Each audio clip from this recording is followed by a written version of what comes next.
اور جب انہوں نے پرندوں کا جائزہ لیا تو کہنے لگے کیا سبب ہے مجھے ہدہد نظر نہیں آتا؟ کیا کہیں غائب ہو گیا ہے؟ میں اسے سخت سزا دوں گا یا ذبح کر ڈالوں گا یا میرے سامنے اپنی بے قصوری کی واضح دلیل پیش کرے۔ ابھی تھوڑی دیر ہوئی تھی کہ ہدہد آ موجود ہوا اور کہنے لگا کہ مجھے ایک ایسی چیز معلوم ہوئی ہے جس کی آپ کو خبر نہیں، اور میں آپ کے پاس ملک سبا سے ایک یقینی خبر لے کر آیا ہوں۔ میں نے ایک عورت دیکھی کہ ان لوگوں پر حکومت کرتی ہے اور ہر چیز اسے میسر ہے، اور اس کا ایک شاندار تخت ہے۔ میں نے دیکھا کہ وہ اور اس کی قوم اللہ کو چھوڑ کر آفتاب کو سجدہ کرتی ہیں۔ سلیمان نے کہا اچھا، ہم دیکھیں گے تو نے سچ کہا ہے یا تو جھوٹا ہے۔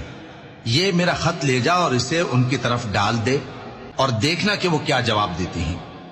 ملکہ نے کہا کہ دربار والوں، مجھ تک ایک نامہ گرامی پہنچایا گیا ہے، وہ سلیمان کی طرف سے ہے، اور مضمون یہ ہے کہ شروع اللہ کا نام لے کر جو بڑا مہربان نہایت رحم والا ہے، بعد اس کے یہ کہ مجھ سے سرکشی نہ کرو اور مطیع و فرما بردار ہو کر میرے پاس چلے آؤ۔